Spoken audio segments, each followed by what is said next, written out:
আসসালামু আলাইকুম। কি হয়েছে হঠাৎ জানি না, এখানে রাস্তা অলরেডি পুরো বন্ধ, এই পাশে সব বন্ধ, বন্ধই রাখাচ্ছে যা আছে। কি হচ্ছে এখানে জানি না। আমি এখন আছি শুনি একটা আছে এখন।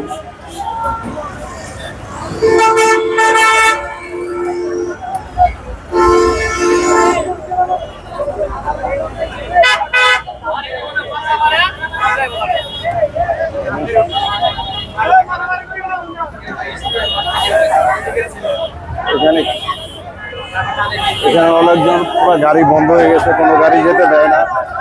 কেন যেতে দেয় না? অনেক আধা ঘন্টা বেশি হবে গাড়ি রাস্তা বলেছিল। সব মধ্যে মূল কাহিনী জানি না।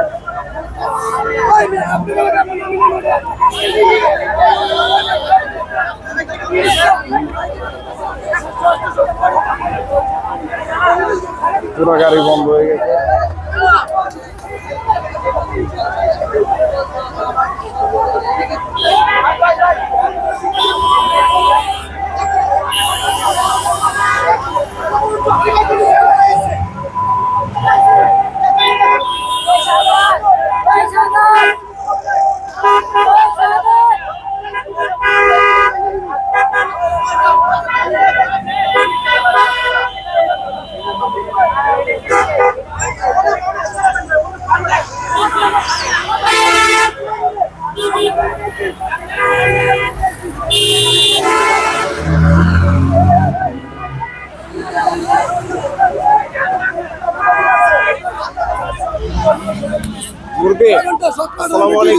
সমস্যাটা কি মুরগি? বড় ভাই এনে হইল গিয়া আপনার 12 হলো 20 টাকা, সবাই দিতেছে 15 টাকা, কিন্তু আগে মনে করেন চান্দা ছিল 1900 টাকা চান্দা ছিল, তারপরে আমরা কি রাইতে ডিউটি করে 700-800 টাকা পাইছি। এখন আজকে 2-3 দিন যাবত আপনি কয়টা হবে জানেন? 17-18 ঘন্টা ডিউটি করে ভাই 300, 400, 200, 300, 250। তবে আমাকে পেট নাই ভাই, রাইতে পেট নাই, গাইতে রাইতে ঘুমাইতে গেলে ভাই কয়েল লাগে 40-50 টাকা কয়েলই লাগে। তাহলে আমরা কাম কিনা চলম কিনা এই দাবিটা পাই। কারণ 5 টাকা করে যদি কম হয়, একটা গাড়িতে 50টা যাত্রী 1200 টাকা নাই, পরে সিঙ্গেল যদি 300 টাকা করে নাই হয়, তাহলে কত টাকা নাই হইতেছে আপনি হিসাব করেন, কত টাকা নাই হইতেছে হিসাব করেন আপনি। এটা মূল সমস্যা বুঝতে পেরেছি। মূল সমস্যা এইটাই, যানবাহনের সাথে যারা জড়িত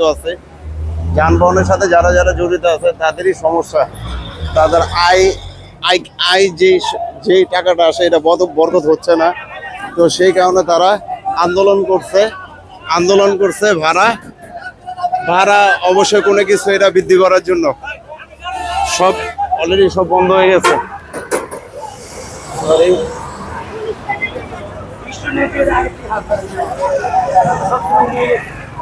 দেখেন সরাসরি গাড়ি যেতে দিচ্ছে না।